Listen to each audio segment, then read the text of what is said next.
सवालों के जवाब दिए जा रहे हैं। सीधे चलते हैं।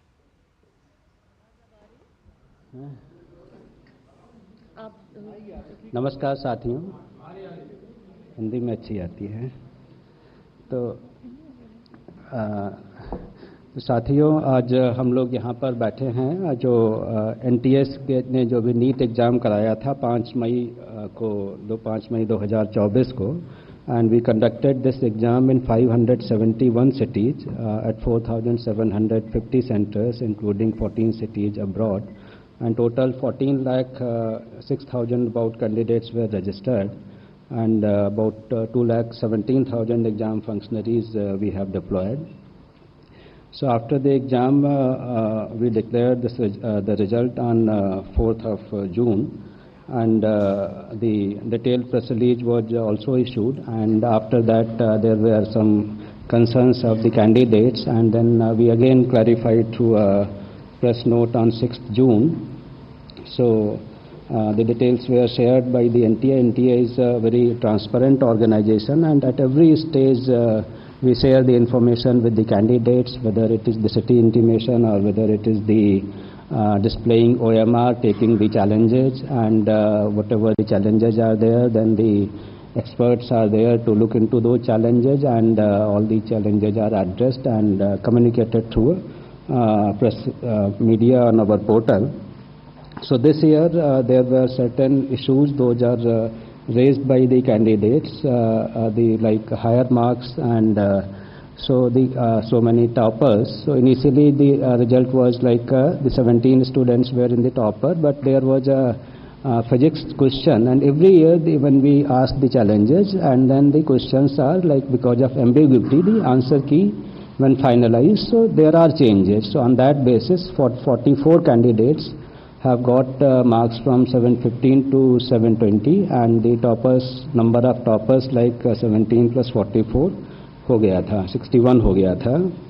Then because this is a largest exam I think in the world or in the country, which the competitive exam which happens in a single shift, about 24 lakh candidates and 4,750 centers. So this scale of this examination is one of the largest, and so the issues at about 6 centers that affecting about 1,600 candidates, that because of the wrong distribution of question paper and issues there, 1 or 2 candidates, 2-3 candidates got the torn OMR, and they like alleged key they got less time because of the center superintendents. They should have given the 3 hours 20 minutes. Our instructions are, if any exam is started late, like in place of 2 o'clock, if it starts 2:30, so the exam should end not at 5:20, it should end at 5:50.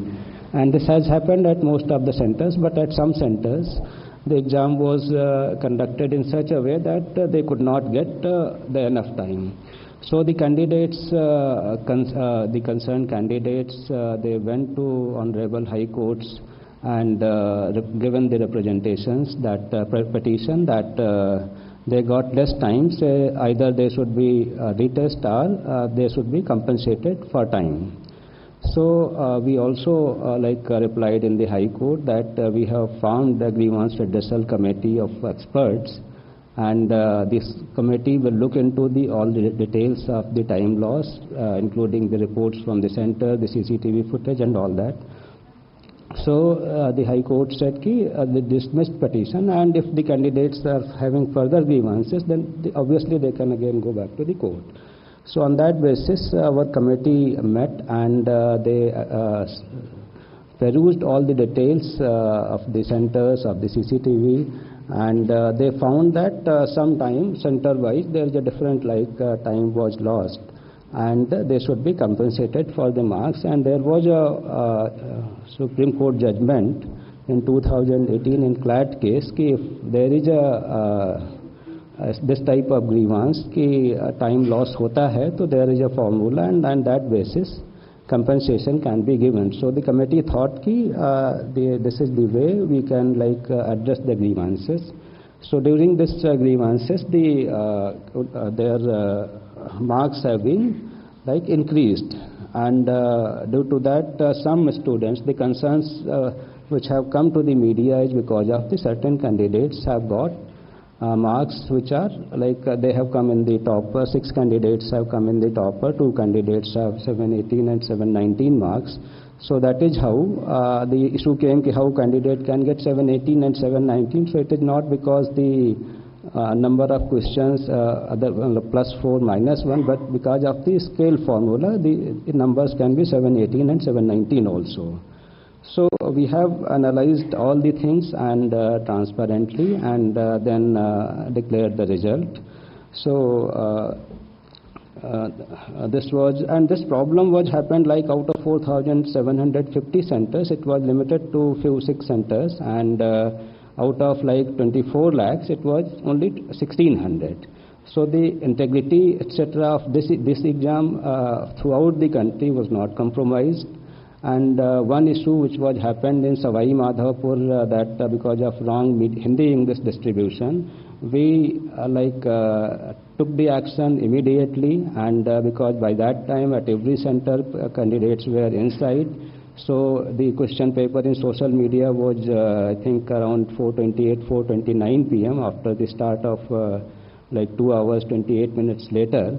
So we said that there is no paper leak, and we reconducted the exam at that center with a different question paper, and it went smoothly. And then there were allegations from some other centers that there is a possibility of paper leak. So we all again analyzed our system and denied that report through the press release on 6th of May.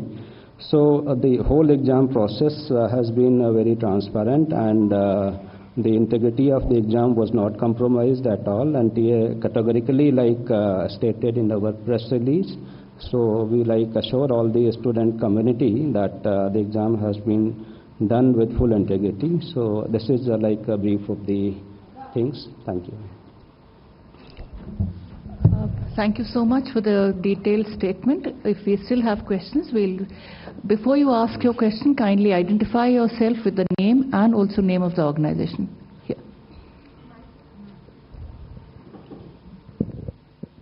Sir request है, एक बार आप हिंदी में larger audiences के लिए थोड़ा please explain कर दीजिए, because a lot of Hindi channels are also here. और क्वेश्चंस इन हिंदी जी, और एक सवाल जो मैं दोबारा बता दें ताकि जी, और साथ ही में सर सवाल ये पूछना चाहेंगे कि एनटीए ने अपनी तरफ से तमाम नाम और ऑर्गेनाइजेशन. मैम मेरा नाम मिलन शर्मा है, मैं आज तक से हूँ. तमाम दलीलें जो एनटीए ने दी हैं पॉइंट वाइज, तो अब जब स्टूडेंट कम्युनिटी का ट्रस्ट फैक्टर थोड़ा सा डगमगा रहा है और विपक्ष भी सवाल उठा रहे हैं, तो सर क्या आगे की क्या स्ट्रैटेजी रहेगी? क्या आप सोचेंगे कि इन एग्जाम्स को रिकंडक्ट करना चाहिए या नहीं सर? तो जैसे मैंने बताया कि ये जो एग्ज़ाम है इसमें जो इशू आ रहा है ये 6 सेंटर्स और 1,600 कैंडिडेट्स का आ रहा है. तो इसमें जो ये इशू आ रहा है इसका हम लोगों ने पूरा एक कमेटी बना के एक्सपर्ट का एनालाइज किया और उनके ग्रीवांसेस एड्रेस किए कि जिससे जो 23 लाख कैंडिडेट्स हैं उनका भी इशू ना हो और जो इतने कैंडिडेट्स हैं उनके भी इशू ना हो. बट टू अले द फियर अगेन कि इसमें किसी को भी वो ना हो, तो एनटीए हैज डिसाइडेड कि जो एक हमने ग्रीवांस रिड्रेसल कमेटी बनाई थी उसने जो रिकमेंडेशंस दी थी उनको जो है एक हाई पावर्ड कमेटी एनालाइज कर ले. तो एक हमने कमेटी बनाई है, उस कमेटी की वो कमेटी इनको एक बार फिर से देख लेगी कि जो इनके ग्रीवांसेस थे 1,600 कैंडिडेट्स के, उनके भी ग्रीवांसेस ना रहें, और जो 23 लाख लोगों के मन में हैं कि काफ़ी सारे टॉपर्स आ गए, ये आ गए, तो इनके भी इशूज वो ना हों. तो इस तरीके का निर्णय एक हम लोगों ने लिया है. Thank you. सर मैं अनिरुद्ध हूँ, दैनिक भास्कर से. सर हाँ सर मैं दैनिक भास्कर से अनिरुद्ध हूँ. सर ये जिस तरह का एग्ज़ाम है नीट का, ये एक तरह का सिस्टम ऑफ एलिमिनेशन का है, तो क्या इसमें ग्रे सिस्टम लागू करना ठीक था? नंबर 1. नंबर 2 कि ये जो क्वेश्चन के गलत विकल्प के चुने जाने या वो सही 2 विकल्प होने के चलते कितने बच्चों को एग्जैक्ट नंबर दिए गए वो, और दूसरा कि जो टाइम लैप्स की वजह से जो आपने ग्रेस मार्क्स दिए हैं वो कितने ग्रेस मार्क्स हैं और वो कितने बच्चों को एक्चुअली में मिले हैं जिससे कि 6 तो टॉपर में पहुंच गए? देखो, मैं फिर से आपको बताऊं कि जो ये एक एनटीए का और जितनी भी एग्जामिनेशन कंडक्शन बॉडी हैं, सभी जो है, हम तो आंसर की चैलेंज करते हैं तो बच्चों से पता चलता है कि उनका फीडबैक और वो डिटेल में देते हैं कि ये विकल्प के बजाय ये विकल्प भी हो सकता है या ये होना चाहिए। और बाकी भी जो कुछ ऑर्गेनाइजेशन करते हैं तो उसके बेसिस पे ये हर साल एक सेट प्रक्रिया है। हम जेई में भी करते हैं, पिछले साल नीट में भी किए थे, और इस साल सबसे कम जो है केवल एक क्वेश्चन चैलेंज हुआ, मतलब एक क्वेश्चन अफेक्ट हुआ। तो ये मतलब जो सिस्टम है, क्योंकि इतने सारे क्वेश्चंस बनते हैं, बुक्स अलग रहती हैं, तो एक क्वेश्चन केवल चैलेंज हुआ, which is the least in the history of like NEET examination in past few years. तो एक तो ये हो गया। दूसरा जो इनका जो बच्चों का जो 1563 बच्चों का हमने वो किया, तो इनके जो मार्क्स रिवाइज होके भी कई बच्चों के मार्क्स जैसे नेगेटिव में थे तो नेगेटिव से नेगेटिव में ही रहे, -20 रहे, और कुछ बच्चों के मतलब टॉपर साइड में आ गए। और इनका जो 1563 का है उसमें से 790 बच्चे क्वालिफाई किए। 790 बच्चे मतलब उनका जो परसेंटेज है 50.54% है। जबकि जो टोटल जो 23,33,000 बच्चे अपीयर हुए थे उसमें से 13,16,000 बच्चे क्वालिफाई किए, उनका परसेंटेज 56% है। तो कहने का मतलब जो जिनको कंपनसेशन किया गया है उससे ओवरऑल क्वालिफाइंग क्राइटेरिया में या किसी में फ़र्क नहीं पड़ा। और जो इनका एवरेज भी है, जो बिफोर कंपनसेशन 164 नंबर का था और आफ्टर कंपनसेशन 192 नंबर का था। और जो टोटल 23 लाख लोग हैं उनका जो एवरेज मार्क्स है वो 217 है। तो कहने का मतलब इनका जो कंपनसेशन के बाद भी एवरेज मार्क्स कम रहता है। अब इशू ये आता है कि केवल एक सेंटर पे इतना क्यों आया, तो उस सेंटर को भी हमने एनालाइज किया। उसका जो एवरेज मार्क्स थे वो 235 थे, मतलब जो 23 लाख बच्चों का एवरेज है उससे उनका ज़्यादा था। तो कहने का मतलब रिलेटिवली दी स्टूडेंट्स वहाँ पे बेटर थे, जो मतलब हाई स्कोर कर सकते थे, और हाई स्कोर जिन्होंने बिना कंपनसेशन के भी किया। तो इस तरीके की चीज़ें जो है आपके सर, ये जो मैं जो पूछना चाह रहा था कि ये कंपनसेशन मार्क्स कितने से कितने दिए गए हैं इन बच्चों को, मतलब वो नंबर ऑफ मार्क्स कितने हैं? जैसे क्वेश्चन के वो वाले अलग पर अलग ग्रेस मार्क्स 5 था, क्वेश्चन वाले पर सबका अलग रहता हाँ, है। तो वो रेंज कितना है? रेंज मैं आपको बता दूंगा, मतलब बट ये जो है हर बच्चे का जो है एक अलग उस पर उनकी जो आंसरिंग एफिशिएंसी है ये है, तो इसका जो है सबका एक अलग अलग वो है, इसका सिस्टम जो है जो एक जो कोर्ट के ऑर्डर्स में है कि मतलब उसकी आंसरिंग एफिशिएंसी कितनी है, ये कितना है, तो सबका जो ग्रेस मार्क्स है वो अलग होता है। इसी तरह से जो आपने क्लेट की बात की है, क्लेट का जो वो मतलब फॉर्मूला अपनाया गया, तो वो एक ऑनलाइन एग्जाम है और ये एक ऑफलाइन एग्जाम था जिसमें लिखित में केवल डॉट बनाना था। तो उस वाले सिस्टम को ऑफलाइन के लिए कैसे अपना लिया गया? पैटर्न एक है, पैटर्न मतलब टाइम लॉस का है, कॉन्सेप्ट टाइम लॉस का है, तो उसके आधार पे बनाया गया। और फिर जैसे मैंने बताया कि इसके लिए जो है इसको फिर से एक रिविजिट करने के लिए हमने एक कमेटी बनाई है जो पूरा इसको देखेगी कि जो ग्रीवांस रिड्रेसल कमेटी ने जो रिकमेंडेशंस दी थी उसको उसके बेसिस पे एक बार फिर से उसको जो है पूरा एग्जामिन करेगी। Thank you. तो क्या रिजल्ट फिर से डिक्लेयर करेंगे री एग्जाम करके? देखो, इशू जो है केवल 1600 लोगों का है। ये 23 लाख जो बच्चे अपीयर हुए थे, 24 लाख में से 23 लाख बच्चे जो कुछ अपीयर हुए थे, इसमें से केवल 1600 बच्चों का इशू है। 4750 सेंटर के बजाय ये 6 सेंटर का इशू है। तो हम इसको एग्जामिन कर रहे हैं और इसको हमारी कमेटी एग्जामिन करेगी और उसके ऊपर जो रिकमेंडेशंस आएंगी उसके ऊपर फिर हम निर्णय लेंगे। Just a minute, one by one, please. आप अपना सवाल लें, नाम बताएं। Sir, can you please elaborate on the mandate of this committee you have now formed? What all this committee will look into? So this committee will look into the issue of this compensatory marks, which has been recommended by the Grievance Redressal Committee.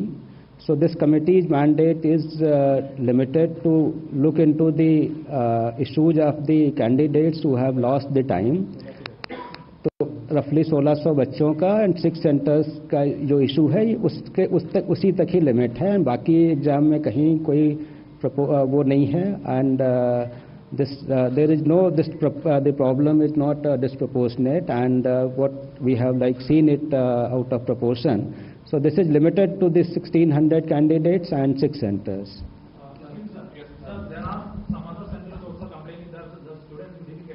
Can I please have your name and organization?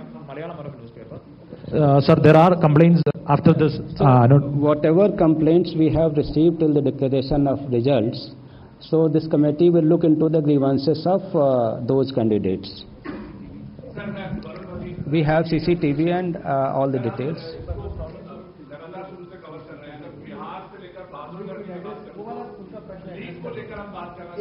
तो हाँ, तो एक second, just a minute. जो उनका issue था कि जो दूसरे कैंडिडेट्स के भी वो होंगे, उनके लिए हमारे पास सेंटर की report, CCTV footage, we will look all these things. ठीक है sir, is there any other option to send more complaints like और the at present the previous complaints will be only validating? See, that is like whosoever has complained, they have already communicated. There should not be afterthought of that. CCTV, we have the records also. Thank you. Just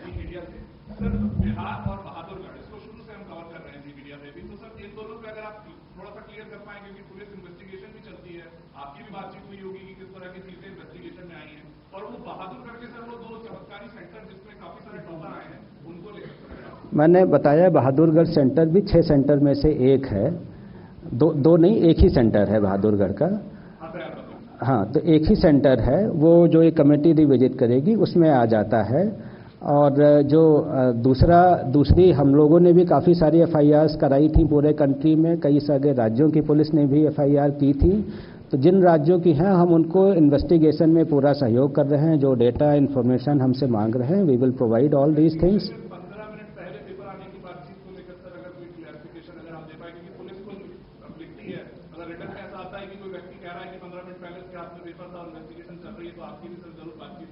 देखिए, हमारी बातचीत जो investigation चलता है, जो हमसे records मांगेंगे, we are very transparent, we will provide all the information, we have nothing to hide.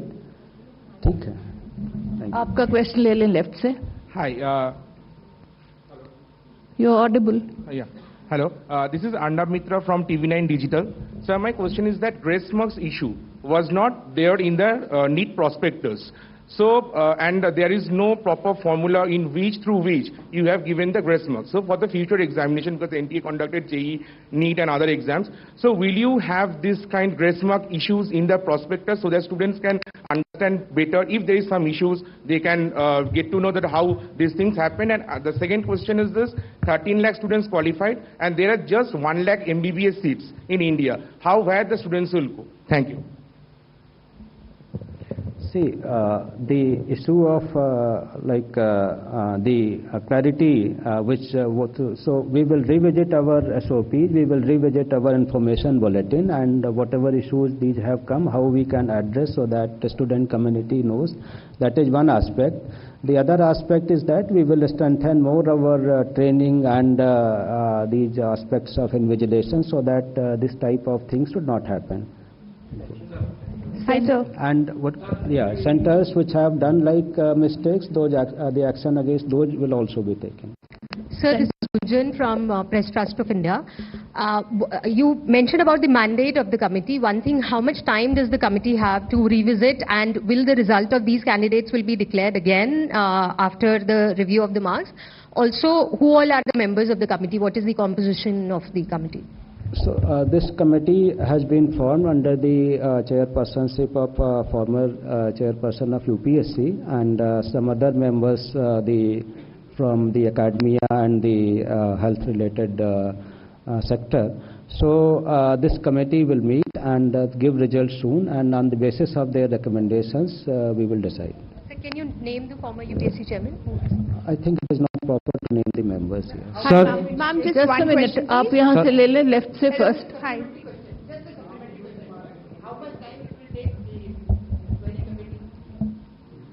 Yeah. they will meet soon. I think they should be able to give our their recommendation within a week. Sir Anuj Mishra times now से। Sir जिस दिशा Panchal case का judgement का हवाला देकर grace mark दिया गया, उस judgement में साफ तौर पे ये मेंशन है कि other than medical and engineering examination, फिर कैसे ये ग्रेस मार्क दिया गया, इसका क्या क्राइटेरिया था? देखो, एक क्राइटेरिया था how to compensate loss of time. इस इशू को लेके हमारी कमेटी ने रेकमेंड किया, तो they have followed the same concept कि लॉस ऑफ टाइम यहाँ पे हुआ था, यहाँ भी लॉस ऑफ टाइम हुआ है, तो उसका एक क्राइटेरिया जो फॉलो किया गया उस तरीके से कंपनसेट किया गया। Now the other committee will look into this aspect that I have told already. Thank you. Hi sir, Deeksha TV from Indian Express this side. Sir, I wanted to ask that as you said, the new committee will be formed and they'll look into it. So, unka result, if it is revised, then would it not affect the admission process of the candidates who have already cleared and have no issues in that, who were not in the 1600? And second question, that the Maharashtra government has also flagged concern about the NEET issue. So, what are you going to take? What is your thought on that, and how are you going to take the next step for that? The issue of because the total like this committee will meet frequently and give the recommendations early, so that we will come to a conclusion in in a limited time frame. Let us say like once they give recommendation in a week, so in next 2-3 days we will be able to decide, so that overall process of admission and all that will not be delayed, because I don't think it will get affected. And for the Maharashtra government, sir, that second question is still pending. The Maharashtra government and Tamil Nadu government have not received any thing, but if they have sent anything, we will see it what happens. Sir मेरा नाम इला काज़मी और मैं India TV से हूँ sir इधर। Sir मेरे दो सवाल हैं। मेरा पहला सवाल ये है कि आपने बताया कि रिव्यू करेंगे 1 हफ्ते में, उसके बाद जांच करेंगे, इन्वेस्टिगेट करेगी ये कमेटी, लेकिन क्या रिजल्ट डिक्लेयर होंगे, जैसे कि इन्होंने भी यही प्रश्न किया था, इसका एक बार क्लियर आंसर हमें बता दीजिए। और देखो, ये जो 1600 बच्चों की समस्या है, इसको जो कमेटी देखेगी और उसके बेसिस पे जो रिकमेंडेशंस होंगी, उनका कोई दूसरा फॉर्मूला होगा या क्या होगा, तो उसके बेसिस पे हम लोग डिसीजन लेंगे, और ज़रूरत होगी तो उनका रिजल्ट जो है रिवाइज होगा। बट कोई भी जो डिसीजन होगा, न तो 23 लाख बच्चों के कोई डिसएडवांटेज उसमें होगा, और न वो जो 1600 बच्चे हैं जिनका टाइम लॉस हुआ है उनका भी कोई नुकसान नहीं होगा। सर मेरा दूसरा सवाल ये था कि दूसरों को चांस दे नहीं मैम, बस एक लास्ट क्वेश्चन है कि सर एक बार क्वेश्चन ये लास्ट है, एक बार और समझा दी कि ये ग्रेस मार्किंग का जो फॉर्मूला था सर, वो एक बार और आप मुझे समझा सकते हैं, क्योंकि ये कैसे डिसाइड किया कि किस नंबर बच्चे को? आई थिंक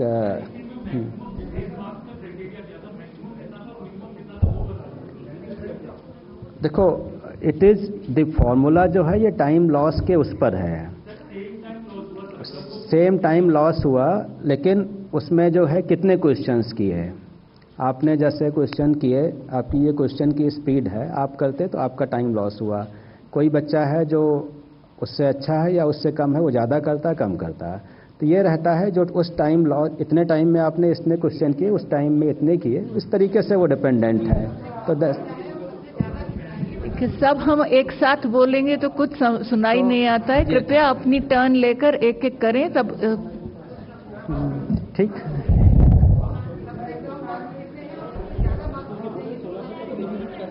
भाई इसी को लेके जो है हम बताया कि जो मतलब जिनके ज़्यादा हो गए उनके 720 हो गए, और जिनके सबसे कम हुए उनके रिवाइज होने के बाद भी -20, मतलब 0 से कम है।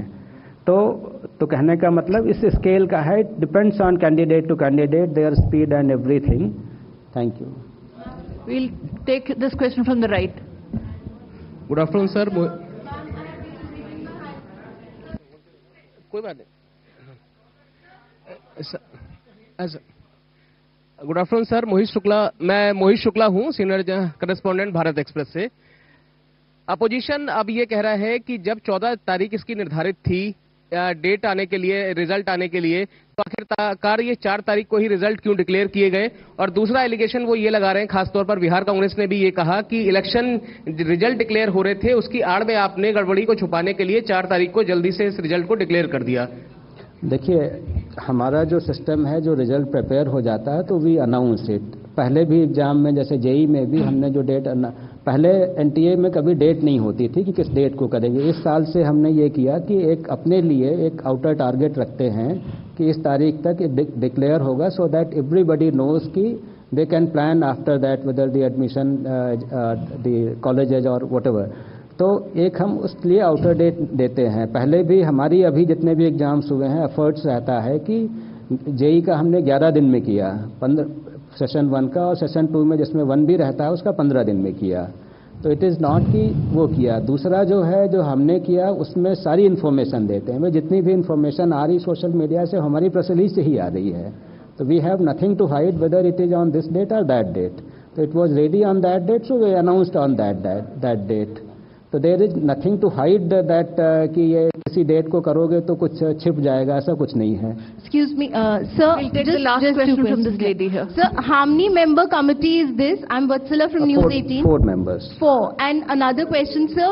Can you please clarify if the exam will be reconducted anywhere at all or not?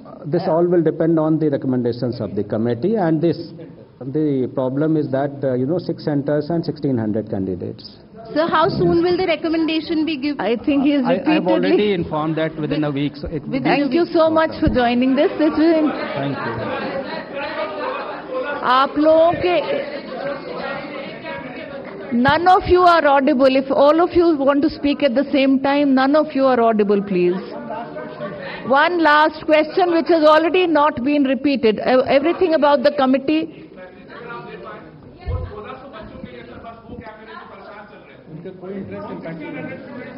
मैंने उनको बताया कि उनका जो है, उन्होंने 2 डिमांड की थी, रीटेस्ट या कंपनसेशन ऑफ मार्क्स। तो कोई भी जो डिसीजन होगा उन बच्चों का जो टाइम लॉस हुआ है उसका हिसाब से होगा, उनको भी कोई नुकसान नहीं होगा।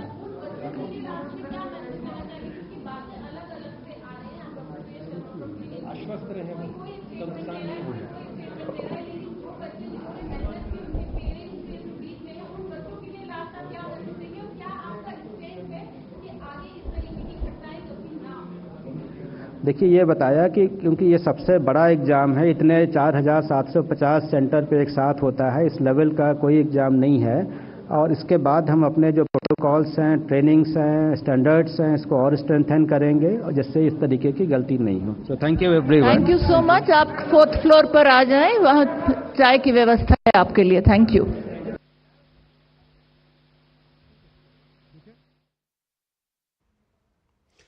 तो ये सीधा प्रसारण आप देख रहे थे शिक्षा विभाग की तरफ से, एनटीए की तरफ से, और उन्होंने जो तमाम सवाल उठ रहे हैं नीट परीक्षा को लेकर, उसके रिजल्ट को लेकर के, उन तमाम सवालों के, उन तमाम